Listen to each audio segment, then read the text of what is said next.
to the U.S. now, where the definition of a tornado outbreak can vary between meteorologists. But there's widespread agreement that only 2 outbreaks in history have qualified as super outbreaks, one of which is the super outbreak of 2011. In a run-of-the-mill tornado outbreak, if you will, you'll get several dozen tornadoes. In something like a super outbreak, you'll get hundreds of tornadoes. It's late April 2011. From New Mexico to New York, there's something ominous brewing in the air.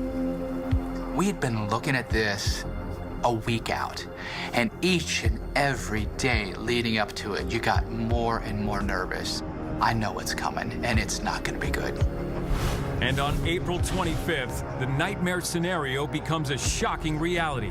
This was the day that had the strongest instability you could ever imagine, the strongest shear you could ever imagine, and those kind of ingredients are the things that we need to get big supercell thunderstorms that rotate and produce strong and violent tornadoes. Over the next 3 days, the super outbreak produces more than 340 tornadoes across 21 states. This super outbreak 2011 had the most tornadoes of any tornado outbreak. It had the most path miles, more than 3,000 miles of tornado damage. It had the most big wide tornadoes that we know of on record. This outbreak was special because it wasn't necessarily the number of tornadoes, but the intensity of the tornadoes. 11 tornadoes are rated EF4 with winds up to 200 miles an hour. 4 more are EF5 monsters.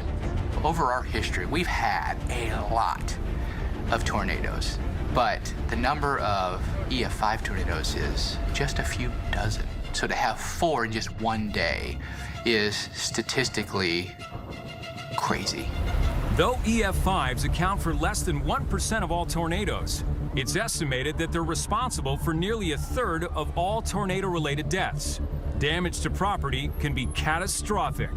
One of them was so strong that it pulled dirt 2 feet deep out of the ground in a big, probably football field size area. I had never seen anything like that before. While 3 EF5s tear across Alabama, an EF4 cuts an 80-mile path through the state's most populated area, shredding the cities of Tuscaloosa and Birmingham. I just remember this big cylinder tornado. It was massive. When I saw it, I was in shock. I just immediately am thinking, gosh, I hope people are taking shelter because this is gonna affect a lot of people. This tornado that just blasted through Tuscaloosa was just incredible. I mean, leveling whole communities into that town. It was tough to watch. This twister is on the ground for an hour and a half and claims 64 lives on an unprecedented day of death and destruction. No state in the Southeast was left untouched.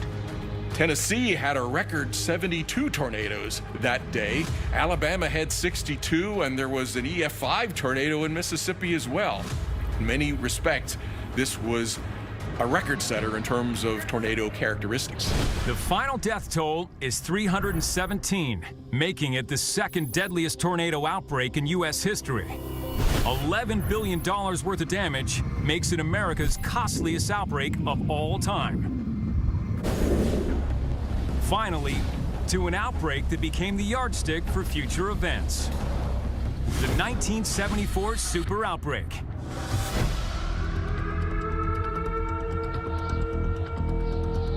We've reserved the term super outbreak for just 2 outbreaks of tornadoes that were so bad that they stand out from all the others. Super outbreak 1974 is considered number 1, just edging out super outbreak 2011.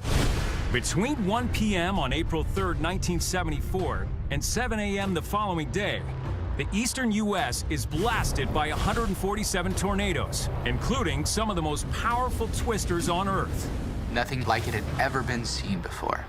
Hundreds of tornadoes, numerous states, and a lot of destruction and a lot of death. We had 21 tornadoes that tracked over 30 miles, and a couple of them over 100 miles. That many tornadoes tracking over those great distances over highly populated areas. That's a horrible mixture. Xenia, Ohio is in the path of one of these long-track beasts. On the ground for 116 miles, it's one of the earliest confirmed F5 tornadoes to be captured clearly on film. that one just plowed through that town and just tore it up. Probably one of the most studied tornadoes in weather history.